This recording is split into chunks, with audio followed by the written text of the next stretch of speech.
அதிகாரம் 2.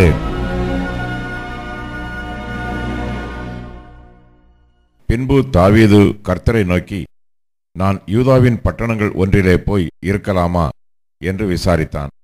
அதற்கு கர்த்தர், போ என்றார். எவ்விடத்திற்கு போகலாம் என்று தாவீது கேட்டதற்கு அவர், எப்ரோனுக்கு போ என்றார். அப்படியே தாவீது தன் 2 மனைவிகளாகிய யெஸ்ரயேல் ஊராளான அகினோவாமோடும் நாபாலின் மனைவியாயிருந்த கர்மேல் ஊராளான அபிகாயிலோடும் கூட அவ்விடத்திற்கு போனான்.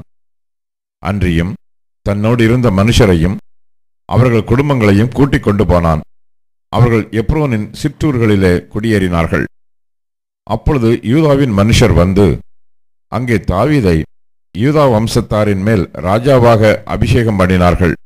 கீலேயாத் தேசத்து யாபேஷின் மனுஷர் சவுலை அடக்கம் பண்ணினவர்கள் என்று அவர்கள் தாவீதுக்கு அறிவித்தபோது, தாவீது கீலேயாத் தேசத்து யாபேஷின் மனுஷரிடத்தில் ஸ்தானாபதிகளை அனுப்பி, நீங்கள் உங்கள் ஆண்டவனாகிய சவுலுக்கு இந்த தயவை செய்து அவரை அடக்கம் பண்ணினபடியினாலே கர்த்தர் உங்களை ஆசீர்வதிப்பாராக.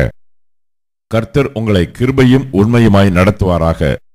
நீங்கள் இந்த காரியத்தை செய்தபடினால் நானும் இந்த நன்மைக்கு தக்கதாக உங்களை நடத்துவேன். இப்போதும் நீங்கள் உங்கள் கைகளை திடப்படுத்திக் கொண்டு நல்ல சேவகராய் இருங்கள். உங்கள் ஆண்டவனாகிய சவுல் மரித்த பின்பு யூதா வம்சத்தார் என்னை தங்கள் மேல் ராஜாவாக அபிஷேகம் பண்ணினார்கள் என்று அவர்களுக்கு சொல்லச் சொன்னான். சவுலின் படைத்தலைவனான நேரின் குமாரனாகிய அப்னேர் சவுலின் குமாரனாகிய இஸ்போசேத்தை மகனாயீமுக்கு அழைத்து கொண்டு போய் அவனை கீலேயாத்தின் மேலும் அஷூரியர் மேலும் யெஸ்ரயேலின் மேலும் எப்ராயீமின் மேலும் பென்யமீனின் மேலும் இஸ்ரவேல் அனைத்தின் மேலும் ராஜாவாக்கினான். சவுலின் குமாரனாகிய இஸ்போசேத் இஸ்ரவேலின் மேல் ராஜாவாகிற போது 40 வயதாயிருந்தான். அவன் 2 வருஷம் ராஜ்யபாரம் பண்ணினான். யூதா கோத்திரத்தார் மாத்திரம் தாவீதை பின்பற்றினார்கள். தாவீது எப்ரோனிலே யூதா கோத்திரத்தின் மேல் ராஜாவாயிருந்த நாட்களின் இலக்கம் 7 வருஷமும் 6 மாதமுமாம். நேரின் குமாரனாகிய அப்னேர் சவுலின் குமாரனாகிய இஸ்போசேத்தின் சேவகரை கூட்டிக் கொண்டு மகனாயீமிலிருந்து கிபியோனுக்கு புறப்பட்டு போனான். அப்பொழுது செருயாவின் குமாரனாகிய யோவாபும் தாவீதின் சேவகரும் புறப்பட்டு போய் கிபியோனின் குளத்தண்டையில் ஒருவருக்கொருவர் எதிர்பட்டு குளத்திற்கு அந்த பக்கத்தில் அவர்களும் குளத்திற்கு இந்த பக்கத்தில் இவர்களும் இறங்கினார்கள். அப்னேர் யோவாபை நோக்கி, வாலிபர் எழுந்து நமக்கு முன்பாக சிலம்பம் பண்ணட்டும் என்றான். அதற்கு யோவாப், அவர்கள் எழுந்து அப்படி செய்யட்டும் என்றான். அப்பொழுது சவுலின் குமாரனாகிய இஸ்போசேத்தின் பக்கத்திற்கு பென்யமீன் மனுஷரில் 12 பேரும் தாவீதுடைய சேவகரிலே 12 பேரும் எழுந்து ஒரு பக்கமாய் போய் ஒருவர் தலையை ஒருவர் பிடித்து ஒருவருடைய விலாவிலே ஒருவர் பட்டயத்தினாலே குத்தி ஒருமிக்க விழுந்தார்கள். அதனாலே கிபியோனில் இருக்கிற அந்த ஸ்தலம் எல்காத் அசூரிம் எண்ணப்பட்டது. அன்றைய தினம் மிகவும் கடினமான யுத்தமாகி அப்னேரும் இஸ்ரவேல் மனுஷரும் தாவீதின் சேவகரால் முறிய அடிக்கப்பட்டார்கள். அங்கே செரியாவின் 3 குமாரராகிய யோவாபும் அபிசாயும் ஆசகேலும் இருந்தார்கள்.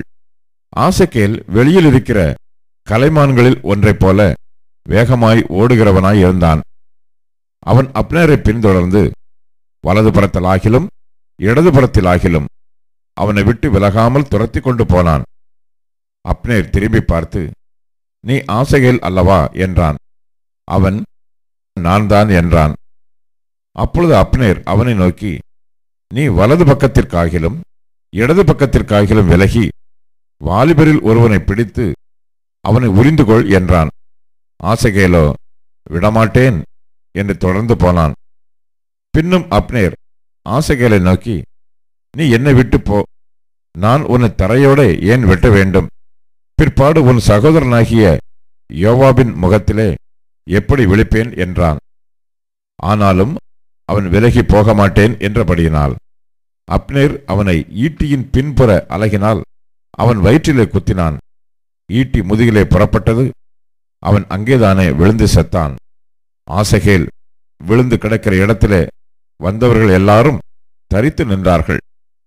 யோவாபும் அபிசாயும் சூரியன் அஸ்தமிக்க மட்டும் அப்னேரை பின்தொடர்ந்தார்கள். கிபியோன் வனாந்திர வழிக்கு அருகான கியாவுக்கு எதிரே இருக்கிற அம்மா மேடு மட்டும் வந்தார்கள். அப்பொழுது அப்னேரை பின்பற்றி சென்ற பென்யமீன் புத்திரர் ஒரே படையாக கூடி ஒரு மலையின் உச்சியிலே நின்றார்கள். அப்பொழுது அப்னேர் யோவாபை பார்த்து கூப்பிட்டு, பட்டயம் எப்போதும் சங்காரம் பண்ணி கொண்டிருக்க வேண்டுமோ? முடிவிலே கசப்புண்டாகும் என்று அறியீரோ? தங்கள் சகோதரரை விட்டு பின் வாங்கும்படிக்கு எந்த மட்டும் ஜனங்களுக்கு சொல்லாதிருப்பீர் என்றான். அதற்கு யோவாப், இன்று காலமே நீர் பேசாதிருந்தீரானால் ஜனங்கள் அவரவர் தங்கள் சகோதரரை பின்தொடராமல் அப்போதே திரும்பி விடுவார்கள் என்று தேவனுடைய ஜீவனை கொண்டு சொல்லுகிறேன் என்றான். யோவாப் எக்காலம் ஊதினான். அப்பொழுது ஜனங்கள் எல்லாரும் இஸ்ரவேலை தொடராமலும் யுத்தம் பண்ணாமலும் நின்றுவிட்டார்கள். அன்று ரா முழுவதும் அப்னேரும் அவன் மனுஷரும் அந்தரவெளி வழியாய்ப்போய் யோர்தானை கடந்து பித்ரோனை உருவ நடந்து தாண்டி மகனாயீமுக்கு போனார்கள். யோவாப் அப்னேரை தொடராமல் ஜனங்களையெல்லாம் கூடிவரச் செய்தான். தாவீதின் சேவகரில் 19 பேரும் ஆசகேலும் குறைந்திருந்தார்கள். தாவீதின் சேவகரோ பென்யமீனரிலும் அப்னேரின் மனுஷரிலும் 360 பேரை மடங்கடித்தார்கள்.